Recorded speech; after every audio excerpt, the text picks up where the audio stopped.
Это «Запрещенный Кавказ». Здравствуйте! Сегодня мы поговорим об инциденте, связанном с обычной похабной шуточкой в Comedy Woman про эскорт-услуги. Очередная бездарная штампованная шутка имела место в эфире ТНТ. Непритязательные зрители шапиточной постановки о службе эскорта стандартно поржали на сценку, где девицы из службы сопровождения эскорта изображали эту, в общем-то, привычную страничку российской действительности, где молодые женщины в первую очередь ассоциируются как однозначно умственные блондинки, причем с тягой ко всему, что связано с древнейшей профессией. Известно, что ширпотреб не может быть талантливым. Помните шедевр от Галустяна, когда он решил блеснуть отвагой сочинского мачо-армянина и сделал так себе посредственную пародию на Кадырова? Я уверен, сам, без ведома Кадырова. И помните, что из этого вышло? Как потом Кадыров и Галустян объявили, что это было где изначально так задумано, такой где творческий дуэт, как бедный Галустян извивался ужом, как потел, изображая этакого оторвягу на равных с Кадыровым парня. На мой взгляд, весьма жалкое зрелище. Мне кажется, после этого как-то сник фонтанирующий юмор Миши из Сочей. По меньшей мере напор и градус фонтана несколько снизился. Почти то же самое повторилось на ТНТ теперь с попыткой обсмеивания девушки-горянки, девушки-ингушки в образе этакой злобной лохушки с ярко выраженным армянским акцентом, с нехарактерным для северокавказских девушек, горбатым носом. Что это было?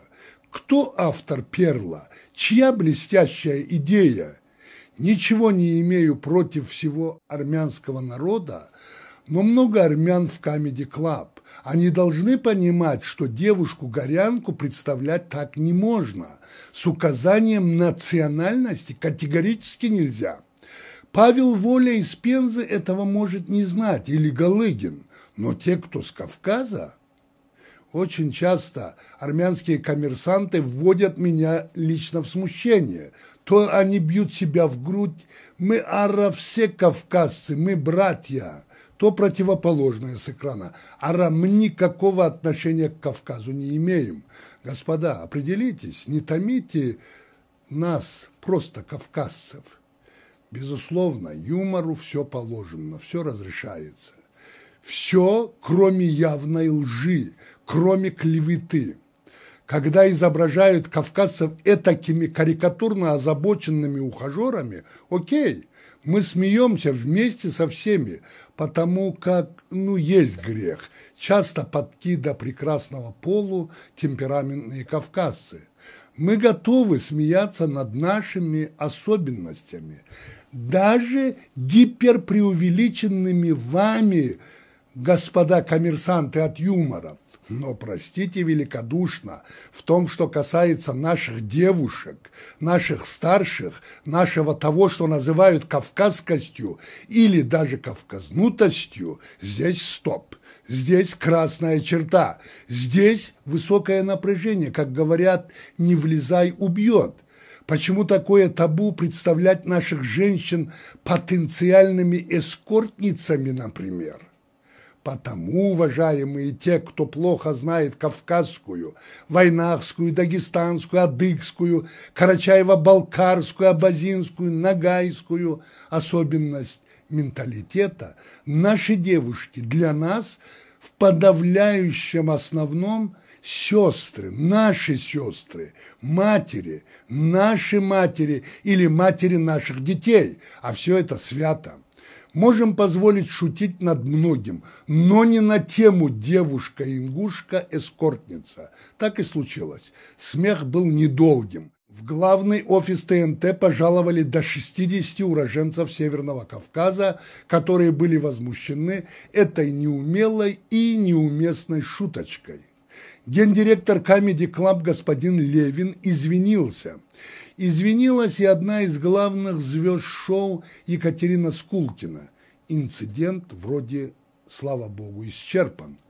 Дело в том, однако, что эта нешутейная шуточка имеет достаточно дурной не только вкус, но и запах. Во-первых, есть некоторые основания предполагать, что работающие над подобными проектами на ТНТ, пишущие, по-моему, как раз-таки сценарии, Давид Салаев и Таймураз Бадзиев, если и не являлись авторами и инициаторами этого конкретного направленного на ингушей грязного пасквильного намека, то вполне могли быть теми равнодушными соучастниками, которые, как известно, гораздо хуже убийц и предателей. Они обязаны были проявить разумность. Почему вдруг выбирается именно Ингушка и Ингушетия? Гораздо удобопроизносимее, например, Чечня, Кабарда, Осетия та же. Почему не Карачай? Почему именно Ингушетия? Подвернулось слово? Однако, как говаривал Киса Воробьянинов, не думаю, что в интересах осетинского народа новый виток противостояния. Осетинам очень хорошо известно о мере ответственности и о том, что симпатии всего Кавказа в их конфликте с ингушами или даже грузинами явно не на стороне осетин. Я не склонен обвинять осетинский народ целиком, но их правители сумели их обмануть и сделать совершенно проигрышный выбор. Выбор в противостоянии со своими ближайшими соседями ингушами, взять себе в союзники оккупантов и захватчиков. В истории всегда так. Агрессор всегда уходит, а коренные народы остаются, им некуда уходить. В том или ином виде оккупант, Россия, уйдет из Кавказа и гораздо скорее, чем многим думается. А те преступления, которые совершили осетинские правители, останутся вам в наследство, простые жители Осетины. Вам придется жить в соседстве с ингушами. Все эти ваши барыги, водочные магнаты уедут. У них уже давно все готово для отъезда. Вас же они втягивают в эту истерику, чтобы и дальше грабить вас, простых иронцев, кударцев и наших братьев-дегорцев. А вы все дальше отдаляетесь. Народ, как и человек, обманувшись один раз, обманывается снова и снова. Не обманывайтесь. Противоречия всегда были, бывают и будут между соседями. На Кавказе же этот раздор сеет и подогревает тот, кому надо нас разделить, чтобы легче нами управлять. В этом им помогают наши национал-предатели. Разногласия есть между соседними дагестанскими народами, территориальные, другие, между войнахами, между балкарцами и кабардинцами, черкесами и карачаевцами. Есть, к сожалению. Но ни один из этих народов не призвал оккупанта с танками на помощь себе, чтобы одержать верх над оппонентом. Никому и в голову не пришло такое, и не придет. Это табу, это, извините, западло. Разве адыги, которые потеряли вследствие 101-летней Отечественной войны 95% своего населения, могут призвать агрессора, чтобы при помощи их штыков добиться своей цели? Никогда! А балкарцы, а кумыки нет и нет. А ваши так называемые лидеры приступили эту запретную черту. Более того, вас всех потянули за собой. Осетины, что вы поимели от ингушского пригородного района, от этих кусков земли? Кто из вас стал богаче от этого? Скольких осетин это осчастливило? Ответьте себе. Не надо упорствовать, надо исправлять ошибки прошлого, искать пути примирения с ингушами. Кавказ един и будет един, в том числе в вопросе неприемлемости привлечения заклятого извечного общего врага на борьбу со своим соседом. Еще один маленький пример. Грибоедов, тот, который горе от ума, говорил, что горцы Северного Кавказа приняли ислам, чтобы не быть одной веры с агрессором, русскими. Это однозначно относится к карачаевцам, которые очень поздно вернулись в ислам, но также, по-моему, относится и к ингушам, боюсь ошибиться. Это об уважении и подражании. Что мы видим у осетин? Я не беру мусульман-дегорцев и мусульманской части иронцев. Я имею в виду то большинство, которое себя называет и считает христианами, хотя фактически всегда являлись язычниками. Я не прав? Хорошо, попробую чисто по-простому аргументировать. Итак, главный святой христиан-осетин – Уастерджи. Ну, очень большой святой, как пел Высоцкий, почти что полубог. Это, говорят осетины, Георгий. Алло, Уастерджи – Георгий. Где сходство? Две буквы «Р» и «И». У карачаевцев день недели вторник называется Гюрге. У балкарцев вообще Георгий. Этот день связан с Георгием. В этот день нельзя строгать ножом что-то, стричь волосы, обрезать ногти и так далее. Так кому ближе Георгий Победоносец? Карачаево-балкарскому Гюрге или Георгий, или осетинскому Уастерджи? Но ни карачаевцы, ни балкарцы не претендуют на Георгия потому, как это их христианское прошлое, и они отошли от этого из-за неприязни к захватчикам. Осетины, опять оговорюсь, наверное, с подачи своих продажных толстосумов, стали вдруг в последние 25 лет христианами, братьями по вере своим сообщникам.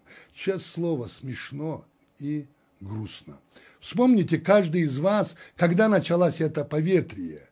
Спросите у ваших старших. Даже мы, ваши соседи, знаем и помним все эти языческие культовые движения у осетин. И три пирога, и святого Хетага, и прочие святые гор, отдельных деревьев, рек, камней. Это все категорически запрещено во всех монотеистических религиях, и в христианстве в том числе.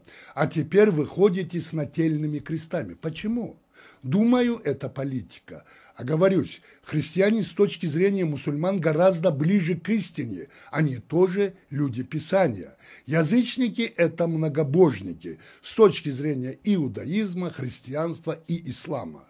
Многобожие – это прямое предание Творцу сотоварища, то есть страшный грех. Но кавказские народы всегда свято чтили свободу вообще и свободу совести в частности. Будьте христианами, язычниками, буддистами, кем хотите, ваше неотъемлемое право, но не предавайте святой седой Кавказ, память предков. Те, кто вам рассказывают про страсти ингушские, врут вам. Именно эти ваши вруны, чтобы угодить своим московским хозяевам, чтобы те, в свою очередь, позволили вашим врунам-самогонщикам гнать паленое бухло и травить вас и другие народы России, разожгли пожар. Ну, вспомните, как все начиналось, как все было. Много вы выиграли от того, что с вашего одобрения грязный сапог топтал святую ингушскую землю. Много выиграл каждый из вас, кто сейчас слышит меня. И знайте, что получили какие-то выгоды только те, кто мародерствовал или разбойничал. Но ни один мирный осетин ничего не получил.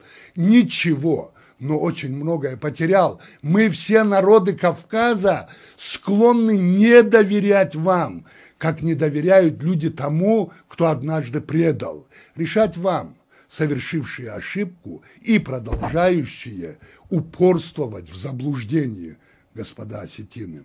Еще ремарка. Что делает, что творит Россия сегодня в Украине? Вы более близкие братья русским, чем украинцы? Думаю, не на то вы поставили. Вас кинут очень скоро. Ингуши же были есть и будут достойнейшие, доблестные, надежные члены единой семьи народов кавказских от Каспийского до Черного моря. Мы победим. Сегодня с удовольствием говорю: слава Ингушетии! Глубокое братское уважение прекрасным ингушкам. На сегодня это все. Пусть хранит вас Всевышний. До свидания.